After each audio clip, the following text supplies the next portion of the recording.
इस वक्त में मैं लेह में हूँ और यहाँ पे टेम्परेचर काफ़ी ज़्यादा लो था। कल रात 1 बजे के करीब मैं पहुँचा था। रात को बस निकल गए, शायद मैं डालूंगा उसका व्लॉग। लेकिन यहाँ पर बात करते हैं विराट कोहली के चल रही जो कंट्रोवर्सी है। जो आरसीबी जीती थी उसके बाद में चेन्नई स्वामी स्टेडियम के अंदर जो भी सेलिब्रेशन हुआ था उसके अंदर 11 लोगों की जान चली गई थी और 50 से ज़्यादा लोग घायल हो गए थे। और यहाँ पर विराट कोहली को डायरेक्ट ब्लेम किया जा रहा है कि भैया सारी गलती विराट कोहली की है, जबकि कई सारे लोगों का मानना यही है कि विराट कोहली को क्यों ब्लेम कर रहे हो, उसने थोड़ी ना ये सब किया है। 18 साल बाद वो ट्रॉफी जीता है और वो नहीं चाहता था कि इस तरीके की चीज़ें हों, लेकिन पब्लिक इतनी ज़्यादा वहाँ पर आ गई। उसने नहीं बुलाया था उस पब्लिक को कि आप आओ और इतनी भीड़ इकट्ठी कर दो।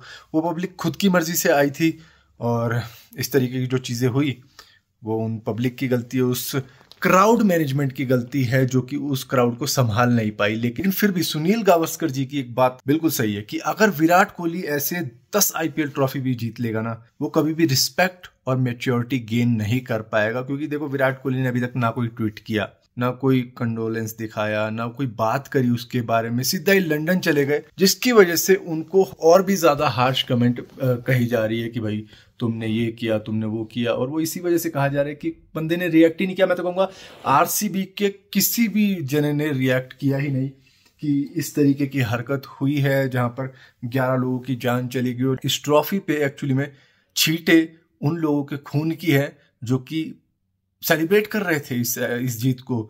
और यहाँ पे कई सारे लोगों का कुछ कुछ मानना है कि भैया इसमें गलती सारी की सारी फैंस की है, वो क्यों गए थे इतनी ज़्यादा भीड़ इकट्ठी करके।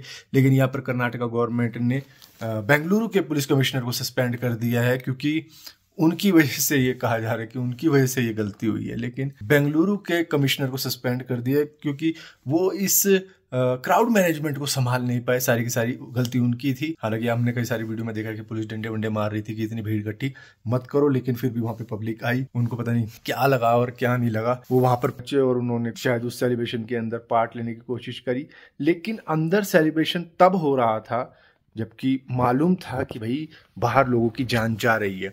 और लोगों की जान क्या, मतलब कोई भी अफसोस नहीं था अंदर, फिर भी फायर क्रैकर चल रहे थे, बम पटाखे चल रहे थे, जबकि न्यूज़ आ चुकी थी कि भैया इतने लोगों की जान जा चुकी है 2 बजे के करीब में। क्योंकि इस सेलिब्रेशन के अंदर होते होते शाम हो गई थी, लेकिन किसी ने भी कोई भी रिएक्ट नहीं किया। किसी ने शायद वहां पे 2 मिनट का साइलेंस भी नहीं रखा होगा जिन लोगों की जान गई थी उनके लिए, जिसकी वजह से इतना ज्यादा ब्लेम किया जा रहा है विराट कोहली और पूरी आरसीबी को। और आई थिंक ये असर अब पड़ने वाला है विराट कोहली के करियर के ऊपर भी, क्योंकि लोग ये बात भूलेंगे नहीं कि 11 लोगों की जान गई और बंदे ने रिएक्ट तक नहीं किया। देखो ना, इस बंदे को किसने बोला था अपना हाथ काटने के लिए, लेकिन इसने काटा। विराट कोहली ने तो कहा कि मेरे लिए तो अपना हाथ काट ले, लेकिन विराट कोहली ने थोड़ी ना कहा कि मेरे लिए तो अपना हाथ काट ले, लेकिन इसने किया। तो पब्लिक कर रही है अपनी मर्जी से जो कर रही है, जिसकी वजह से आई थिंक यही थिंकिंग हुई विराट कोहली की। एलोन मस्क और डोनाल्ड ट्रंप, जो कि दोनों एक काफ़ी ज़्यादा अच्छे दोस्त थे, मतलब जब डोनाल्ड ट्रंप जीते थे प्रेसिडेंशियल इलेक्शन तो एलोन मस्क ने काफ़ी ज़्यादा इंजॉय किया था और काफ़ी ज़्यादा उनका सपोर्ट भी किया था। लेकिन अब इन दोनों के ही बीच में लड़ाई चल रही है बिग ब्यूटीफुल बिल को लेकर, जिसके अंदर एक्चुअली में बेनिफिट अमीर लोगों को ही होगा। दरअसल 2017 के अंदर एक टेम्परेरी टैक्स कट लगाया था डोनाल्ड ट्रंप ने अमीर लोगों के ऊपर। अब क्या होगा कि वो उसको परमानेंट कर रहे हैं, जिसकी वजह से अमीर लोग इंजॉय करेंगे इस चीज को, क्योंकि अमीर लोगों के ऊपर कोई भी टैक्स नहीं लगेगा और जो भी लगेगा वो बहुत ऐसा लगेगा कि ना के बराबर होगा उनके लिए। लेकिन जो मिडिल क्लास होंगे, जो पुअर पीपल होंगे, उनके ऊपर सारा का सारा बर्डन आ जाएगा। जिसके बाद में एलोन मस्क ने इस बिल को डिजास्टर कहा था, जो कि बिग ब्यूटीफुल बिल के नाम से ट्रंप ने बताया था। और इस बात के ऊपर डोनाल्ड ट्रंप ने कह दिया कि मुझे कुछ नहीं कहना, मैं अमीर आदमियों से बात करता ही नहीं हूं। तो मतलब बेसिकली उन्होंने ये कह दिया।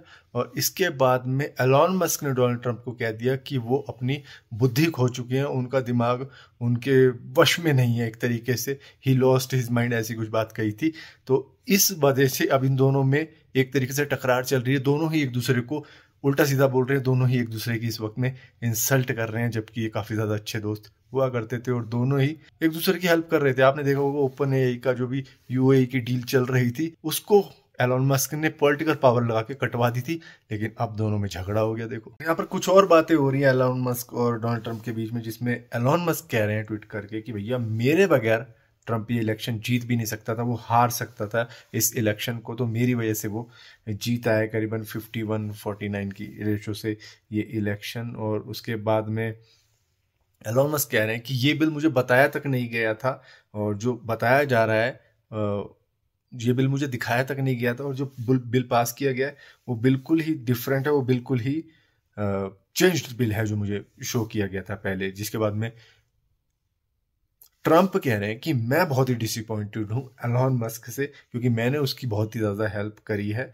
और वो भी बड़े अच्छे तरीके से जानता है कि ये जो इनर वर्किंग है इस बिल की वो कितनी ज़्यादा बेटर है और कितना ज़्यादा काम करेगी। पहले उसको ये प्रॉब्लम नहीं थी, लेकिन अब उसको प्रॉब्लम हो रही है इस बिल से, क्योंकि उसको पता लग गया है कि इसमें कट किया जाएगा ईवी मैंडेट को, मतलब कि शायद जो सब्सिडी होती होगी उसको कट कर दिया जाएगा, तो उसकी शायद ईवी महंगी हो जाएगी। फाइनली अब ये कंफर्म हो चुका है कि एलोन मस्क का स्टारलिंक इंडिया के अंदर आने ही वाला है, क्योंकि एलोन मस्क की कंपनी अब तीसरी सैटेलाइट बेस्ड कंपनी बन चुकी है इंडिया के अंदर, जिसको अप्रूवल मिल चुका है। पहली जियो थी, उसके बाद में वनवेब थी, अब स्टारलिंक भी बन चुकी है, और यहाँ पर इनको अब स्पेस रेगुलेटर से ही अब अप्रूवल लेना पड़ेगा। बाकी सारी डॉक्यूमेंटेशन इनकी हो चुकी है, और ये इंडिया के अंदर हाई स्पीड इंटरनेट देंगे, वो भी काफ़ी ज़्यादा सस्ते में। मतलब इनिशियल प्लान इनके करीबन 800 रुपये पर मंथ के हिसाब से रहने वाले हैं। जो हम सोच रहे थे कि 8,000 10,000 होंगे, ऐसा कुछ भी नहीं होगा। ये रिमोट एरिया में काम किया करेंगे और अच्छी खासी स्पीड देंगे।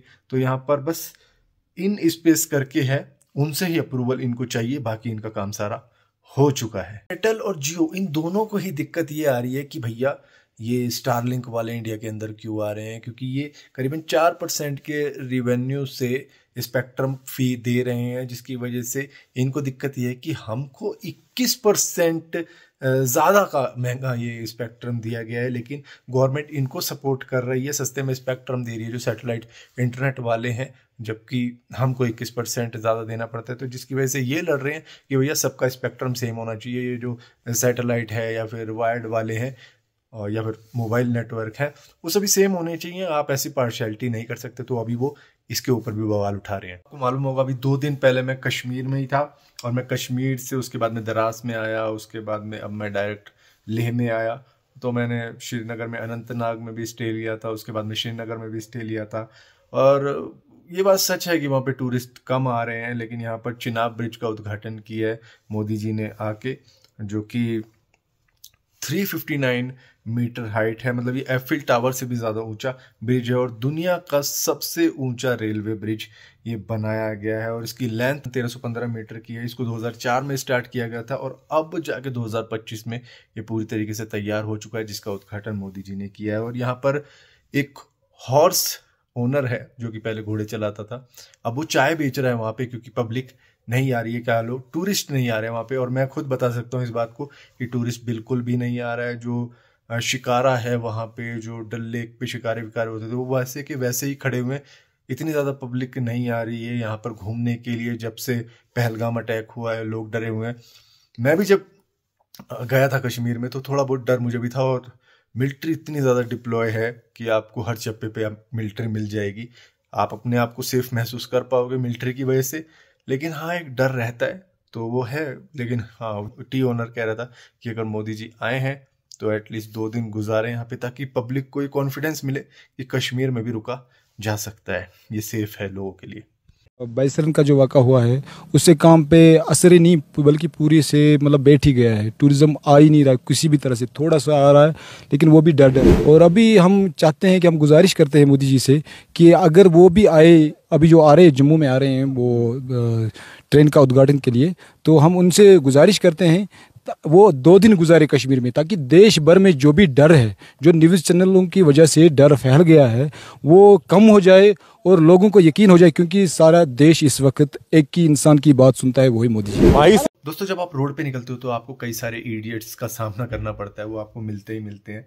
और यहाँ पर आंध्र प्रदेश के विजयवाड़ा के अंदर से कुछ ऐसे इडियट्स निकल रहे हैं रोड पे, जो स्कूटी से पुलिस की बैरिगेटिंग को खींचते हुए चले जा रहे हैं, और उनको मालूम ही नहीं है कि पुलिस क्या कर सकती है उसके साथ में, उनके साथ में।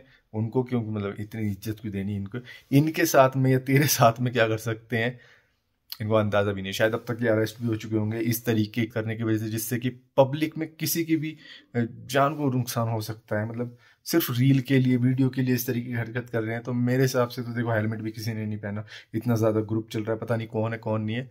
और इनकी सभी स्कूटियां सीज भी होनी चाहिए, और इसी के साथ साथ इन सभी को हिरासत में लिया जाए, नहीं लिया जाए वो तो खैर पुलिस देखेगी, लेकिन इनके लाइसेंस रद्द किए जाएं अभी के अभी। तो मैं कोशिश कर रहा हूँ कि वीडियो अपलोड कर पाऊँ किसी तरीके से। देखो यहाँ पे लेह है, ये मेन सिटी है, तो यहाँ पर नेटवर्क आ रहा है, अच्छी तरह आ रहा है, मतलब 5G भी चल रहा है यहाँ पे, तो कोई दिक्कत नहीं है। तो मैं वीडियो बना रहा हूँ और अपलोड कर पा रहा हूँ, और काम करने के लिए है अपने पास ये लैपटॉप, तो काम हो रहा है, बाकी मोबाइल से रिकॉर्ड हो रहा है। और हाँ, कल मैं निकलूँगा खारदुंगला होते हुए नुब्रा वैली, वहाँ पे मेरा स्टे रहेगा। और अभी तो एक्सप्लोर करना है, अभी तो ले पहुँचा हूँ। एक दिन एक्लेमेटाइज का था कि मतलब बॉडी अडेप्ट नहीं करेगी एल्टीट्यूड को, तो आगे जाके दिक्कत हो जाएगी, जिसकी वजह से यहाँ पर एक दिन स्टे किया है। हालांकि कल भी कर सकते थे, लेकिन क्योंकि टाइम की कमी है, जिसकी वजह से कल नुब्रा वैली रुकेंगे, तो वो करीबन 3000 मीटर है, तो उतनी ज़्यादा दिक्कत नहीं आएगी, बल्कि और ज़्यादा हेल्प मिलेगी एक्लेमेटाइज होने के लिए। तो फिलहाल के लिए इस वीडियो के अंदर इतना ही। आई होप आपको ये वीडियो पसंद आई होगी। और हाँ, व्लॉग की बात करोगे तो लद्दाख के व्लॉग डालूंगा शायद, क्योंकि रिकॉर्ड तो मैं कर रहा हूँ, काफ़ी ज़्यादा रिकॉर्डिंग की है, लेकिन हाँ, मैं उतना प्रोफेशनली नहीं दिखा पाऊंगा आपको जितना शायद प्रोफेशनल ब्लॉगर दिखाते होंगे। लेकिन हाँ, मेमोरीज तो मैंने क्रिएट करी हैं अपनी, तो वो एक तरीके से मेमोरीज होंगी जो कि मैं यूट्यूब पर अपलोड कर दूंगा, और आगे चल के मेरे लिए भी यादगार रहेगा कि मैं एक दिन घूम के आया था लद्दाख भी।